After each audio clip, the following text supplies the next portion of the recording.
Rumor Fadel Bajideh dan keluarga memanfaatkan Laura, anak Nikita Mirzani, baru-baru ini dibongkar oleh Yolo Ine, sahabat Nikita Mirzani. Ya, setelah sebelumnya beredar rumor bahwa Fadel Bajideh dibiayai kuliah oleh Laura, renovasi rumah keluarga Fadel Bajideh pun diduga bersumber dari penghasilan Laura. Dan kini, Yolo Ine membeberkan dugaan bahwa kakak Fadel Bajideh melakukan markup uang sewa apartemen Laura. Untuk mengetahui borok yang dilakukan Fadel Bajideh dan keluarga terhadap Laura, maka inilah 5 borok Fadel Bajideh dan keluarga terhadap Laura, versi Cumi Top 5. Yolo Ine, yang merupakan orang terdekat Nikita Mirzani dan juga menjadi salah satu saksi atas laporan Nikita Mirzani terhadap Fadel Bajideh, mengungkapkan dugaan bahwa kakak Fadel Bajideh melakukan markup uang sewa apartemen saat Laura, anak Nikita Mirzani, kembali ke Indonesia. Ya, sebagai informasi, markup adalah strategi penetapan harga jual suatu produk atau layanan ditetapkan lebih tinggi dari biaya aslinya. Lantas, seperti apa dugaan markup yang dilakukan kakak Fadel Bajideh terhadap Laura? Dan berapa banyak uang yang di-markup setiap bulannya? Ini bisa dipastikan kebenarannya. Jadi, Laura ini menyewa unit apartemen. Waktu dia kembali ke Indonesia dari London, itu melalui kakaknya Fadel, abangnya Fadel. Saya nggak ngerti ini kakaknya yang mana, tapi yang jelas antara Martin ataupun Bintang ya.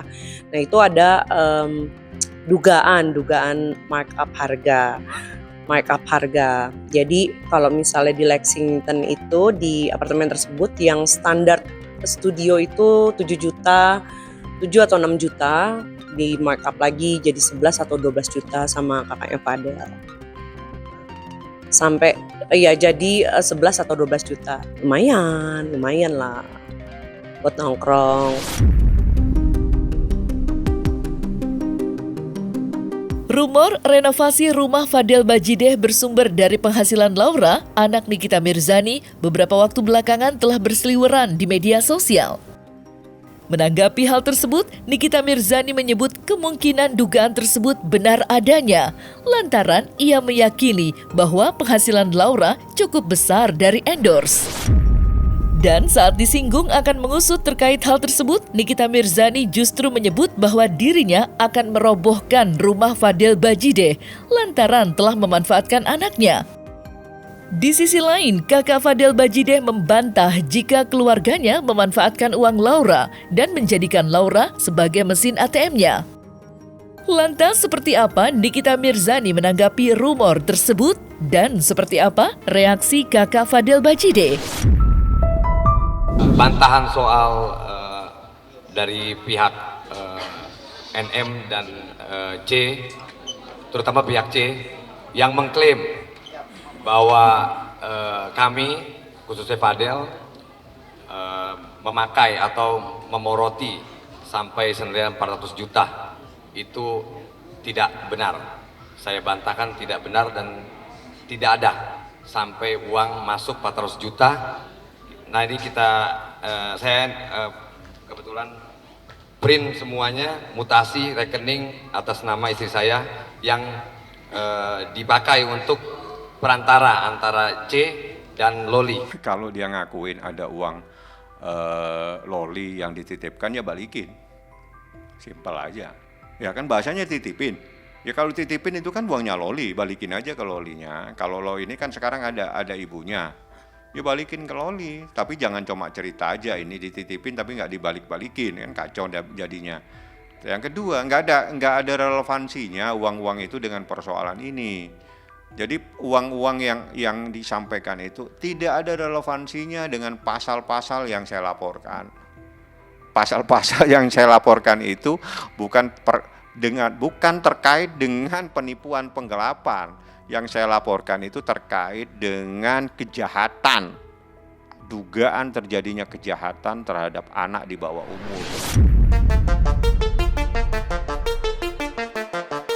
Fadel Bajideh sempat dikabarkan meminta Laura untuk membiayai uang kuliahnya. Namun, usai rumor tersebut mencuat dan terdengar hingga ke telinganya, Fadel Bajideh pun langsung memberikan bantahan terkait hal tersebut. Bahkan, Fadel Bajideh mengaku siap untuk memberikan bukti mutasi rekeningnya jika fitnah tersebut terus dialamatkan kepadanya. Lantas, seperti apa bantahan Fadel Bajideh? Benarkah ia berani membuktikan kebenaran terkait rumor tersebut? Jadi kalau ada tuduhan dia memeras, mengambil duit, bayar uang kuliah, itu sama sekali tidak. Dan bahkan ketika Loli di Jakarta, dia sering juga makan pakai gunakan uang dia. Jadi kalau yang buat transferan itu kan gue punya ya sistem di ATM itu ada mutasi, nanti kita buktiin lewat mutasi aja, seperti itu, oke? Karena sistem nggak bisa diganggu, gitu, nggak bisa digoyangkan sama orang-orang, nggak bisa. Jadi kita lewat sistem aja mainnya. Jadi kalau misalnya ada fitnah-fitnah di luar sana yang memang memfitnah cuman ada bukti di awal, kan belum ada di akhirnya.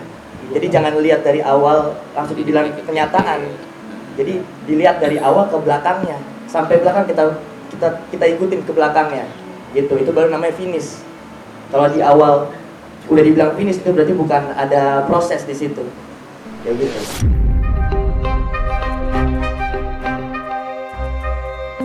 Yolo Ine berspekulasi bahwa keluarga Fadel Bajideh telah mendoktrin Laura, anak Nikita Mirzani, sehingga Laura berubah sikap 180 derajat terhadap ibu kandungnya.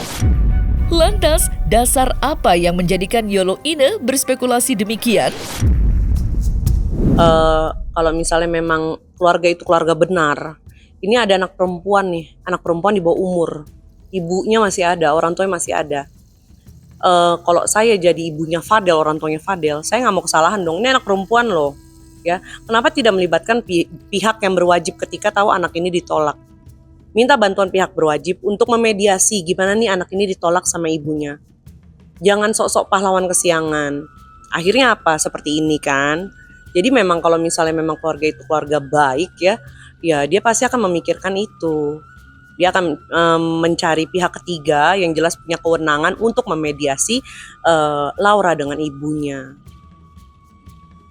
Tapi yang saya lihat ini malah makin anak ini, si Laura ini entah didoktrin apa jadi seperti itu. Yolo Ine secara terang-terangan membeberkan sikap Fadel Bajideh terhadap Laura yang selama ini diduga telah melakukan kekerasan fisik dan juga kekerasan seksual terhadap Laura. Ya, tak hanya omong belaka, Yolo Ine berani untuk membuktikan ucapannya. Bahkan, ia menyebut bahwa ada CCTV yang sempat merekam kekerasan yang dilakukan Fadel Bajideh terhadap Laura. Lantas, seperti apa sikap asli Fadel Bajideh terhadap Laura menurut informasi yang diketahui Yolo Ine? Begitu dia pulang dari London kan dia belum hamil tuh. Ya sekarang kalau misalnya ditanya apakah itu benar anaknya Fadel, ya kan sama Fadel terus dia.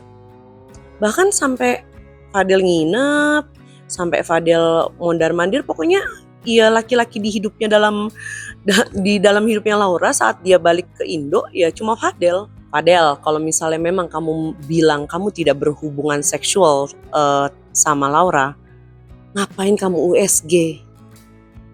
Ngapain? Bener dong? Kan nggak pernah gua apa-apain kok itu anak perempuan. Bener dong, kenapa kamu harus USG untuk memastikan, untuk membuktikan? Biarkan aja visum yang membuktikan.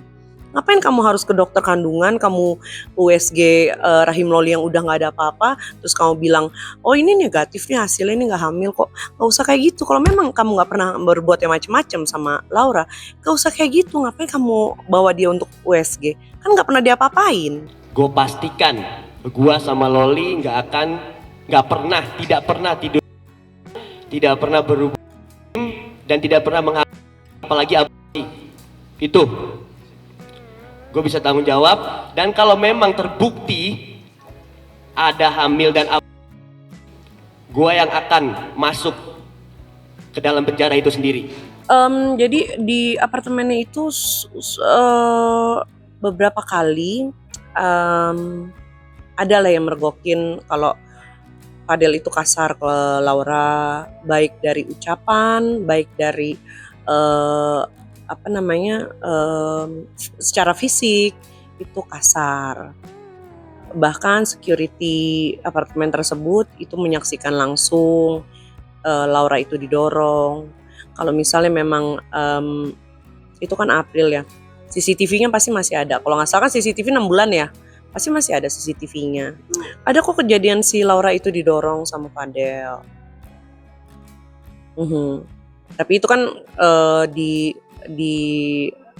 ya penyidik ya yang punya kewenangan untuk buka CCTV itu.